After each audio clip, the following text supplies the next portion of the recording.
Okay, we're going to spend a little more time in section 5.3 in the integration rules.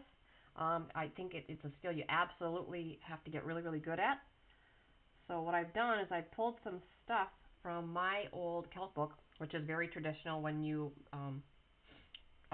go to college next year and take this, you'll see problems very much like this. So day 3, and it's just examples of rewriting before you integrating and rewrite before you integrate and then doing substitution. So we'll get the rewrite ones first. Rewrite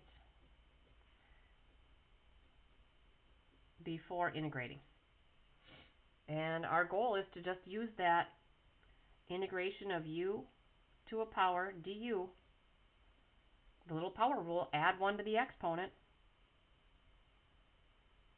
and multiply by that reciprocal with a plus c. So the power rule, reverse power rule. Here we go. We have integrate 1 over x squared dx. Okay, we don't ever want to have to work with x's in the denominator, so we always want to kick those up to the top. So we're going to rewrite it, and to bring it up, if it's happy in the bottom of a fraction when you bring it up, it's just going to be unhappy. So that becomes x to the negative 2 dx. And now it's ready for integration, where you add 1 to the exponent, multiply by the reciprocal of negative 1, that is negative 1. And if you want to put it back in the form that it started with happy exponents, I don't care. You can leave it here. I'm fine with this. If you want to check answers in the book, my guess is they're going to finish the way it started. So this would be negative 1 over, we bring that down to the bottom, and it would be x to the first down there. So I don't care which one you give me.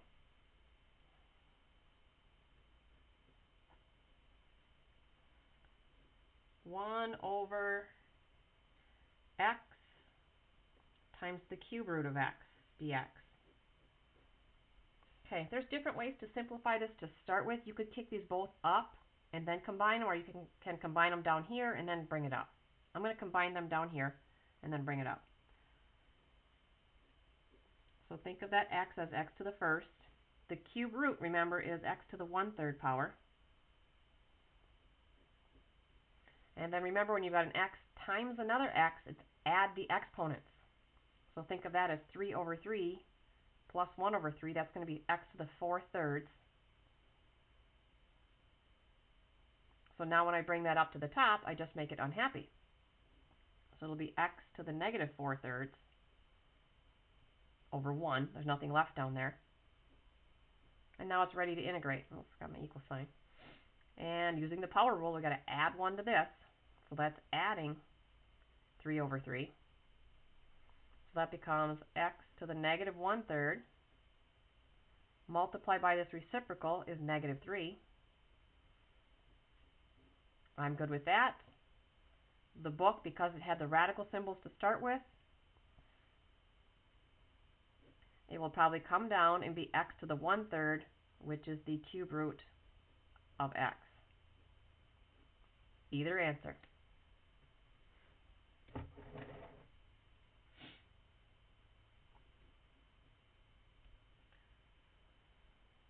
Next one, 1 over quantity 2x cubed. Okay, you definitely want to simplify this, because otherwise we have an inside to deal with. I'm just going to cube both of these. That would be 1 over 2 cubed is 8, x cubed. Now I just want to bring the x cubed up and then think of it as 1/8 times that. So the fraction 1/8 is staying. The x cubed is coming up and becoming x to the negative 3rd.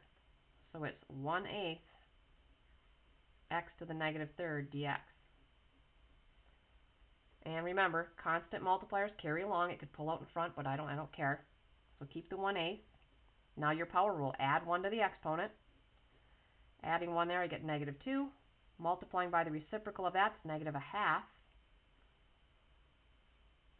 plus c. I get negative 1/16 x to the negative 2. Oh, I could have moved that down right away. So writing it in the form that it started, in the numerator I would have a -1. In the denominator I'm going to have the 16 and the x squared plus c. Just matching the format of the first one.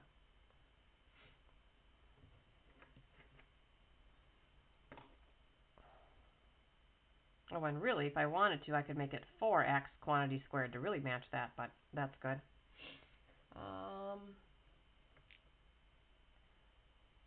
I'll start up here. Number 4. X cubed plus 1 all over x squared. Several things you can do here. You can bring the x squared up, multiplying it to the negative, this quantity times x to the -2, or you can distribute this to both terms in the numerator. They both ways work. I'm going to distribute first, break it apart and distribute. So I'm going to go with x cubed over x squared plus 1 over x squared, separating the two terms, so now I have two separate fractions to work with. Now I'll simplify each one. I'm going to subtract exponents, or I can bring it up as a negative and add exponents. Either way, I'm going to get x here. Here I'm going to get plus x to the -2. And now it's ready to integrate. Think of this as x to the first. So when you integrate, you add 1 to the exponent, multiply by this reciprocal, plus add 1 to the exponent. That's x to the -1. Its reciprocal is -1. So now, if I go back to the original format, I have x squared over 2 minus 1 over x. Getting a common denominator, my common denominator is going to be 2x.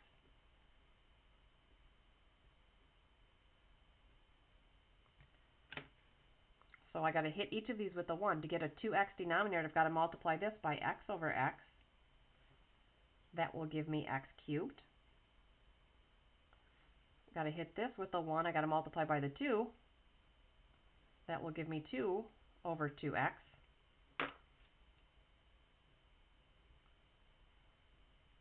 And now that these have a common denominator, I can bring them together as a single fraction. X cubed minus 2 all over 2x.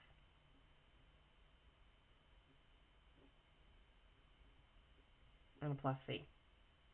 So just matching the format back here.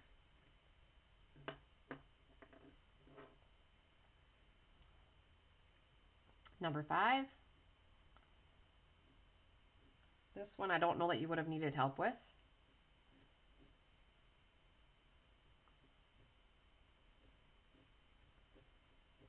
Obviously, we're going to have to FOIL first before we can integrate this.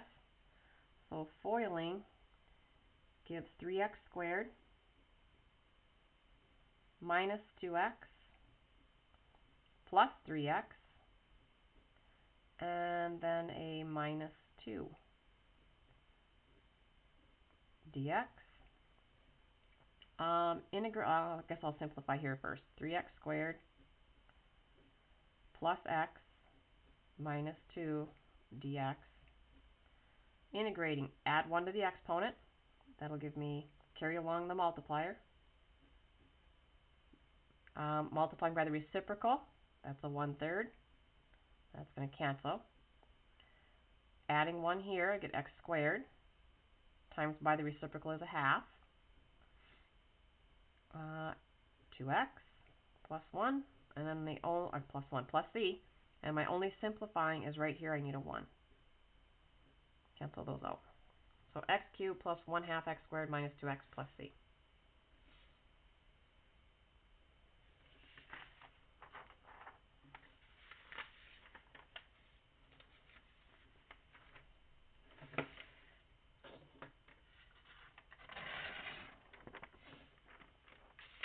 Okay, last one in this section is going to be, no, I forget I said that. Last example here, keep saying last.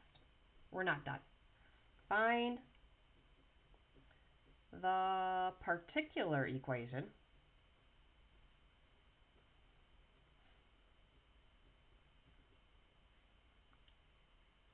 for the given derivative. Remember, particular equation just means you're going to figure out what the c is. So it means you have to find c, which means they have to give you more information.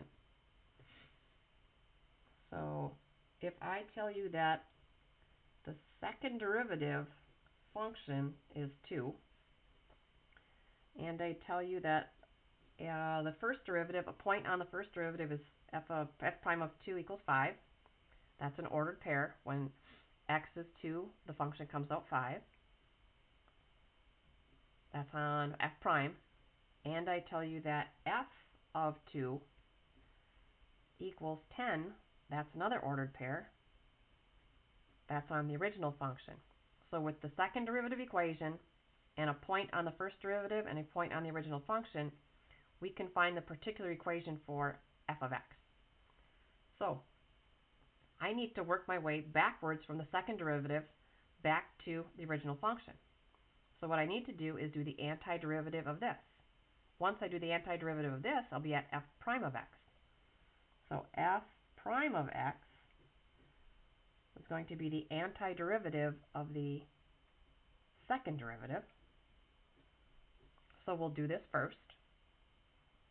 Okay, the second derivative equation is a constant too. Now doing the antiderivative or integrating, this integrates to 2x plus c. I have to be able to figure out the c, and remember this is f prime of x. Well, if I look back, they did give me an ordered pair on f prime. When x is 2, the function came out 5. So 5 equals 2 times 2 plus c. That's going to give me a 4 if I subtract 4. C equals 1, so my f prime equation is 2x plus 1. Now if I do the antiderivative again, I'll be back at f of x. So f of x will equal the antiderivative or the integral of f prime of x dx. So f prime of x equation we just found was 2x plus 1 dx. Doing the integrating, I add 1 to the exponent. That'll give me, carry along the constant, add 1 to the exponent, multiply by the reciprocal, which is a half. It's going to cancel that out to a 1. X plus c. And now I can use that last ordered pair on the original function. When x is 2, the y came out 10. So that means 10. These cancel. 2 squared plus 2 plus c. That's going to be 4, 5, 6. 6 plus 4. c is going to be a 4. So our f of x equation is x squared plus x plus the 4 that we just found. So that one was a double whammy there because you had to do the antiderivative or the integrating twice. Okay, the last 4 problems, we're going to be using u substitution. So we're going to integrate by u substitution. These ones get tricky. We're going to spend another day on u substitution after this. Substitution. And we did this yesterday where you let u equal your inside function and then go from there. So number 7, we want to integrate the quantity x squared minus 1 cubed 2x times dx. Okay, you always want to let your u equal